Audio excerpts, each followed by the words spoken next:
Savez-vous que si vous portez la blessure d'abandon et de rejet, ou l'un ou l'autre, vous rejetterez tout ce qui peut vous amener de l'ouverture, tout ce qui peut vous amener de la vérité. Tant que vous n'aurez pas vu, qu'est-ce qui se passe? Tant que vous n'aurez pas fait un choix conscient. Pourquoi? Parce que quand vous portez la blessure de l'abandon, par exemple, qui est à peu près pareille que celle du rejet, vous allez instinctivement, parce que c'est le schéma qui parle et pas vous, c'est le schéma qui décide dans votre tête des relations, des situations professionnelles, amicales, familiales, de couple ou autres que vous avez, qui parle. Et donc, il va amener des personnes en lien avec cette blessure d'abandon. Et donc, ces personnes l'apportent aussi. Et donc, en fait, ça sera abandon sur abandon, schéma sur schéma, c'est souffrance sur souffrance. Donc, 99% du temps, forcément, dans ces situations, ça va avorter. C'est-à-dire qu'en fait, il y a une personne qui va partir. Pourquoi? Parce qu'en fait, il est nécessaire un moment qu'il y ait une des deux personnes qui voit les choses. Alors, des fois, ces situations se font sans qu'il y ait réellement conscience de ce qui se joue par rapport au schéma, mais la personne qui a été abandonnée par ses parents, alors, ce n'est pas forcément des parents qui sont pas là physiquement. C'est des parents qui ne jouent pas le rôle de parents. Par exemple, oui, bon, il y a des parents qui sont absents, le père ou la mère ou les deux, mais il y a aussi des parents qui sont absents dans leur présence.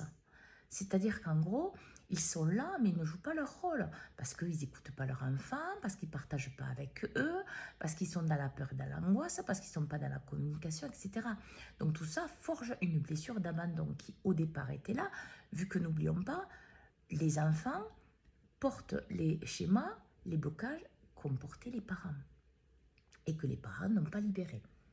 Donc forcément, dans ces situations, vous n'allez pas choisir quelqu'un qui va être fidèle, qui va ne pas vous abandonner, ne pas vous rejeter. Vous allez choisir inconsciemment, parce que c'est le schéma qui parle, des personnes qui vont faire ça. Pourquoi? Parce que c'est schéma sur schéma. Le problème qu'il y a, c'est que tant que ces personnes-là ne seront pas dans une réelle conscience de ce qu'elles portent, elles penseront que toute l'humanité est identique à ce schéma. Pourquoi? Parce que c'est le schéma qui parle. Donc forcément, elles vont être dans un stress et une angoisse, avoir des problèmes de communication, de partage émotionnel et autres, parce qu'elles portent ce rejet et cet abandon. Pour arrêter de vivre ça, il faut regarder pourquoi vous vous rejetez.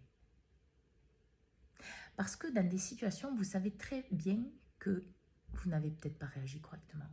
Vous n'avez pas fait ce qu'il faut. Et là, en fait, vous marquez plus profondément cette blessure de rejet. Parce que vous vous rejetez vous-même. C'est comme si, par exemple, je ne sais pas, vous aimez la glace au chocolat, on vous en propose, mais vous dites non, j'en veux pas. Vous rejetez la vérité. Donc forcément, vous aggravez votre blessure de rejet. L'abandon, c'est pareil. Abandonner. Votre tête est abandonnée tout le temps. Elle est abandonnée, elle est seule. Parce qu'il n'y a pas de communication avec votre corps. Il n'y a pas de communication avec votre âme. Il n'y a pas de communication avec vos parties les plus élevées. Donc le schéma, entre guillemets, a toute puissance. Parce qu'en fait, vous actez la réalité de ce qu'il est. Et au départ, ça, c'est pas visible. Et puis, c'est regarder à l'extérieur de vous.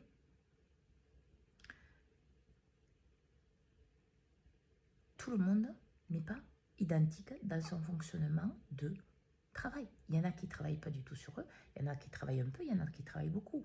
Et puis, même si, entre guillemets, vous n'avez pas conscience de ça, regardez qu'est-ce que c'est qui vibre, les émotions réelles. Qu'est-ce que c'est regarder avec discernement juste. Plus vous regarderez vous avec discernement juste, plus vous regardez l'autre avec discernement juste. Et forcément, ça vous aidera. Mais à ce moment-là, il faudra aussi envisager, sans doute, de vous libérer de ça, en allant voir un thérapeute, dans l'amour et dans la lumière, quelqu'un de conscient qui vous aide à vous libérer de vos chaînes. Mais ça commence aussi par arrêter de nourrir ce que vous ne voulez pas. Vous ne voulez pas être abandonné et rejeté? Vous voulez arrêter de nourrir le schéma? Vous voulez arrêter de souffrir? Arrêtez de vous rejeter, arrêtez de vous abandonner. Et abandonner, ce n'est pas l'abandon qu'on fait dans l'écoute de la vérité de notre âme, de nos parties les plus élevées, de Dieu. Non, ce n'est pas cet abandon-là. Dans le schéma de blessure, c'est l'abandon à l'horizontale, la souffrance profonde. Et ça, c'est à vous à commencer à le travailler pour ne plus souffrir. Parce que ces blessures sont profondes, elles sont à vous, à vos ancêtres, mais aussi à votre lignée. Donc, regardez qu'est-ce que vous faites, comment vous réagissez. Est-ce que c'est juste?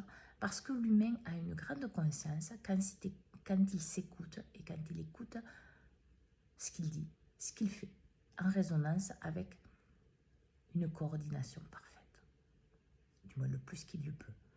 Alors, bonne écoute de vous à tous.